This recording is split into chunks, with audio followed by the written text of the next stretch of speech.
오늘 하나님께서 우리에게 주시는 말씀은 로마서 14장 13절에서 18절의 말씀입니다.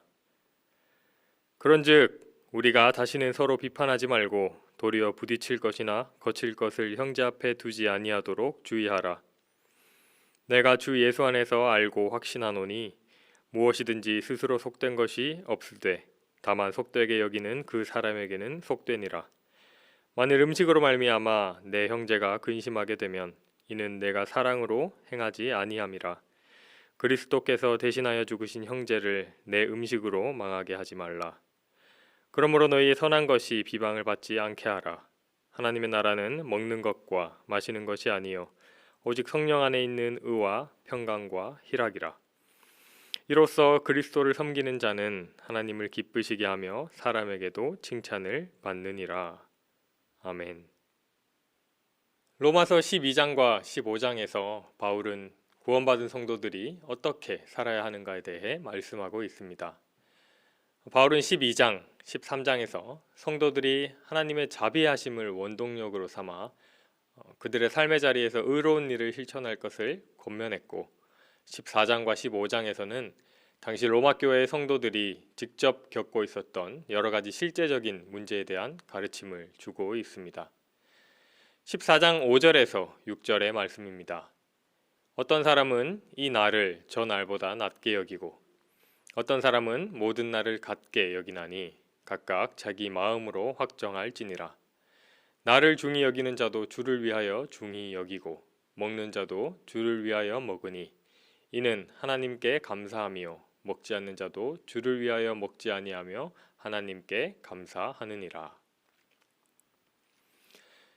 이 말씀을 보면 당시 로마 교회 안에 절기와 음식의 문제로 인한 소란이 있었다는 것을 알 수가 있습니다. 로마는 다민족 국가였습니다. 그만큼 로마 교회에는 다양한 사람들이 있었을 것입니다. 유대교에서 개종했거나 또 유대교의 배경에서 자란 유대 출신 성도들도 있었을 것이고, 유대교적 배경이 전무한 이방인 출신 성도들도 있었을 것입니다. 성도들의 문화적 배경이 완전히 달랐다는 것이죠. 이런 상황 가운데서 유대교의 전통을 따라 특정 음식을 먹지 않거나 특정 절기를 중요시했던 유대인들과 그것을 따를 이유가 없는 이방인들 사이에 갈등이 있었을 것입니다. 이런 문제에 대해서 바울은 크게 두 가지를 권면합니다. 첫 번째로는 먹는 자나 먹지 않는 자, 특정 절기를 지키는 자나 그렇지 않은 자가 서로 판단하거나 비판하지 말라는 것이고, 두 번째로는 믿음이 강한 자들이 믿음이 연약한 형제를 위해 자신들에게 주어진 자유를 절제해서 사용하라는 것입니다. 세 번역입니다. 그러므로 이제부터는 서로 남을 심판하지 마십시다. 형제 자매 앞에 장애물이나 걸림돌을 놓지 않겠다고 결심하십시오. 내가 주 예수 안에서 알고 또 확신하는 것은 이것입니다. 무엇이든지 그 자체로 부정한 것은 없고 다만 부정하다고 여기는 그 사람에게는 부정한 것입니다. 그대가 음식 문제로 형제자매의 마음을 상하게 하면 그것은 이미 사랑을 따라 살지 않는 것입니다. 음식 문제로 그 사람을 망하게 하지 마십시오. 그리스도께서 그 사람을 위하여 죽으셨습니다. 바울은 본질적으로 하나님께서 창조하신 이 세상에 부정한 것은 없노라고 못을 박습니다.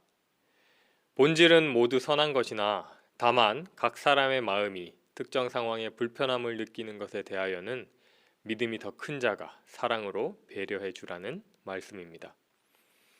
쉽게 말하면 음식과 절기 같은 것은 구원의 본질이 아니기 때문에 서로 판단하고 정죄할 필요가 없다는 것이죠. 본질이 아닌 것으로 싸우고 서로를 헐뜯는 행동으로 우리를 위한 예수님의 죽음을 하찮게 만들지 말라는 그런 말씀입니다. 오늘날의 교회에서도 비슷한 일이 많이 일어납니다. 한 번은 교회 학교에서 아이들에게 선물을 주는데 무슨 선물을 줄지 선생님들끼리 의견이 갈린 적이 있습니다. 어떤 선생님은 무리해서라도 비싼 선물을 줘야 아이들이 좋아할 거라고 하셨고, 또 어떤 선생님은 비싸지 않더라도 선생님들의 마음을 담을 수 있는 선물을 줬으면 좋겠다고 그렇게 말씀하셨습니다. 한 분은 돈이 전부가 아니라며 반박을 하셨고, 다른 한 분은 마음은 평소에도 표현할 수 있지 않냐고 하셨습니다. 누가 정답일까요? 두 선생님 모두 정답일 것입니다. 첫 번째 선생님도 아이들을 위해서 고민한 것이고, 두 번째 선생님도 아이들을 위해서 고민한 것이기 때문입니다.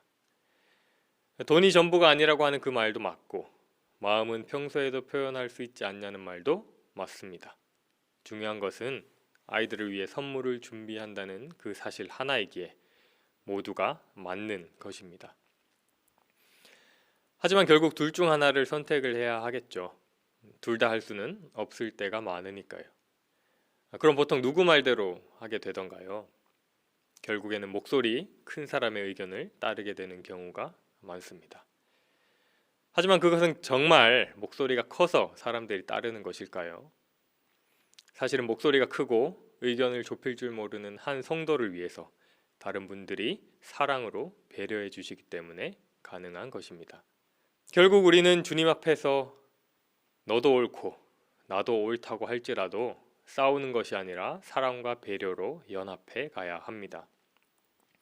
바울은 교회 안에서 자신과 다르다고 해서 비판하지 말고 사랑으로 상대를 배려함으로 예수님 안에서 연합하여 성령 안에 있는 의와 평강과 희락을 누리라고 말합니다. 오늘 우리 능곡교회 공동체도 이 바울의 말씀을 가슴에 새기고 믿음이 강하면 강한 대로, 약하면 약한 대로 서로 사랑하며 연합해가는 귀한 주님의 교회가 되기를 간절히 소망합니다. 다시 한번 로마서 14장, 15장을 요약하겠습니다. 첫째, 자신과 다른 생각을 가진 사람을 비판하지 말 것. 둘째, 서로 사랑을 행할 것. 셋째, 그리스도의 뜻에 따라 서로 용납하고 연합할 것.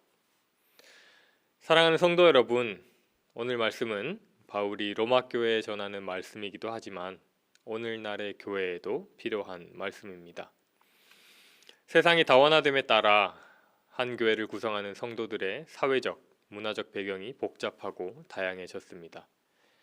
유대인과 이방인 정도가 아니라 각양각색, 세계 각지, 지역 상관없이 다양한 사람들이 교회로 모입니다. 또한 넘치는 말씀의 홍수로 각자의 신앙관과 가치관 또한 서로 다르게 확립해 갑니다. 만약 교회 안에서 이렇게 다양한 사람들이 각자 자신의 생각만 옳다고 주장한다면 교회는 어떻게 될까요? 17절입니다. 하나님의 나라는 먹는 것과 마시는 것이 아니요 오직 성령 안에 있는 의와 평강과 희락이라. 19절입니다. 그러므로 우리가 화평의 일과 서로 덕을 세우는 일을 힘쓰나니. 이렇게 하나님의 나라를 세워가야 하는 사명을 가진 교회에서 의와 평강과 희락과 화평과 덕을 세우는 일은 사라지고 본질이 아닌 수많은 것으로 의미 없는 다툼을 하는 교회가 될 것입니다.